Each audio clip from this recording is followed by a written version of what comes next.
بسم اللہ الرحمن الرحیم۔ السلام علیکم ناظرین، راستگو نیوز سے آپ کا میزبان ارباب جٹ۔ اگر اجازت ہوتی تو کیپٹن صفدر اور ان جیسے دیگر سیاسی رنڈووں کے لیے ایسے ایسے لفظوں کا چناؤ کرتا کہ ان کو یقین ہو جاتا ہر شیر کا سوا شیر ہوتا ہے، لیکن میری اور ان کی تربیت میں تفریق ہی راستے کی رکاوٹ ہے۔ نہایت ہی گھٹیا، غلیظ، نیچ اور گندی سوچ کے مالک کیپٹن صفدر، تیری اوقات اور عبرتناک گندے کردار سے ملک کا بچہ بچہ واقف ہو چکا ہے۔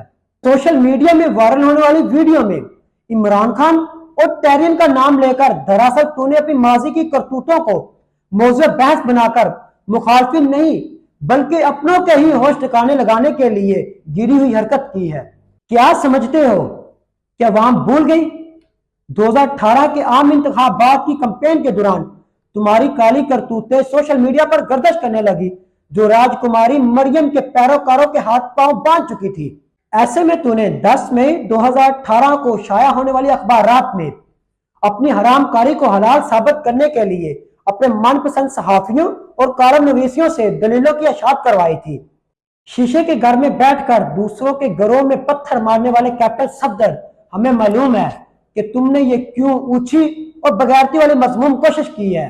اگر شریف فیملی اب تمہیں گھاس نہیں ڈالتی تو اس میں کسی کا کیا قصور ہے؟ دوسری جانب پی ٹی آئی کے کھلاڑیوں کی نام نہاد حاضر دماغی اور چلاکی کا کیا ہی کہنا، انہوں نے بھی تہیا کر رکھا ہے کہ غلیظ، گھٹیا، نیچ اور گندی باتوں کا جواب خود کو گھٹیا، غلیظ، نیچ اور گندا بنا کر ہی دینا ہے۔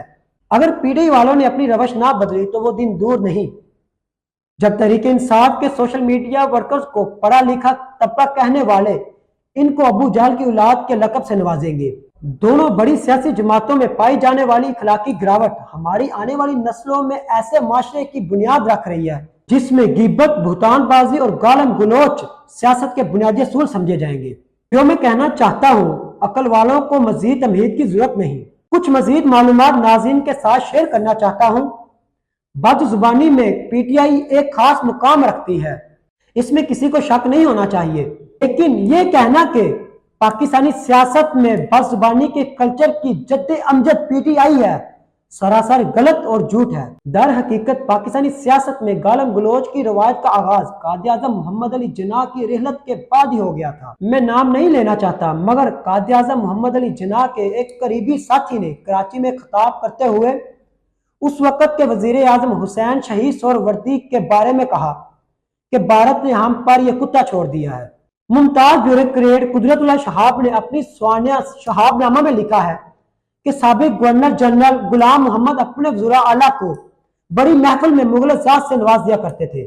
اس شہاب نامہ میں تحریر ہے کہ نواب آف کالا باغ نے اپنی مونچھوں کو مروڑتے ہوئے کہا کہ ظہور الہی جو چودھری شجاعت حسین کے والد ہیں ناقابل برداشت ہوتا جا رہا ہے، اگر یہ باز نہ آیا تو اس پر کتے چھوڑ دوں گا۔ ذوالفقار علی بھٹو ہی ہیں جنہوں نے سابقہ وزیر اعلیٰ سرحد خان عبدالقیوم خان کو بڑے جلسے میں ڈبل بیرل خان کہہ کر پکارا، جو پھر ساری زندگی ان کے نام کے ساتھ جڑا رہا۔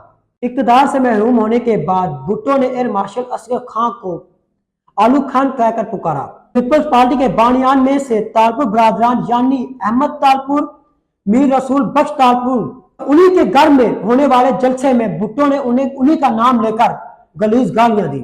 2 جنوری 1965 کو پاکستان کی تاریخ میں ہونے والے دوسرے صدارتی الیکشن میں جب ایوب خان کے مد مقابل محترمہ فاطمہ جناح الیکشن لڑ رہی تھی، تب ان کے مخالفین نے انہیں کیا کچھ نہیں کہا، یہ جاننے کے باوجود کہ یہ بانی پاکستان قائد اعظم محمد علی جناح کی بہن اور ان کی بااعتماد درینہ ساتھی ہے۔ سیاسی مخالفین نے جس بے غیرتی کے ساتھ ان کی بے تقیری کی بیان کرنا مناسب نہیں سمجھتا، لیکن یہ ضرور کہوں گا کہ ایوب خان اور اس کے حواری محترمہ فاطمہ جناح کو ان کے نام سے نہیں بلکہ بڑھیا کہہ کر پکارتے تھے۔ موجودہ وفاقی وزیر بجلی خرم دستگیر کے والد غلام دستگیر خان نے انتخابی مہم میں جو گنونا فعل کیا، اگر ہم واقعی قوم ہوتے تو خرم دستگیر کو ان کے والد کے مبینہ کردار پر ووٹ تو کیا ملکی سیاست میں انٹر بھی نہ ہونے دیتے۔ 90 کی دہائی میں جیالوں اور متوالوں کی سیاسی جنگ میں ایسے ایسے زہریلے جملے منظر عام پر آئے جو آج کل ضرب المثل ہیں۔ راجیو گاندھی کے ساتھ جب بینظیر بھٹو نے ہاتھ ملایا تو اس کے رد عمل کے طور پر نواز شریف نے کہا کہ میں بینظیر کے ناپاک ہاتھوں سے ہاتھ نہیں ملاؤں گا۔ بے رحم سیاست اور اقتدار کے ہوس نے نواز شریف کو بینظیر بھٹو کے بیٹے بلاول زرداری سے ہاتھ ملانے پر مجبور کر دیا۔ بینظیر اور ان کی والدہ نصرت بھٹو کی عریاں تصویریں ہیلی کاپٹر کے ذریعے لاہور شہر میں پھینکوا کر جو نواز شریف نے روایت قائم کی، اس کی مثال نہیں ملتی۔ ملک کی 75 سالہ تاریخ بتاتی ہے کہ پاکستان میں ہمیشہ گندی اور بہتان بازی پر مبنی منفی سیاست کو پذیرائی ملتی رہی ہے۔ مستقبل میں کیسی سیاست کرنی ہے، اس کا تعین آپ نے، میں نے اور پاکستان کے نوجوان نے کرنا ہے۔ اللہ آپ کا اور آپ کے ارد گرد کے لوگوں کا حامی و ناصر ہو۔ دوبارہ ملاقات ہوگی نئی ویڈیو نئے موضوع کے ساتھ، تب تک کے لیے اللہ حافظ۔ پاکستان زندہ باد۔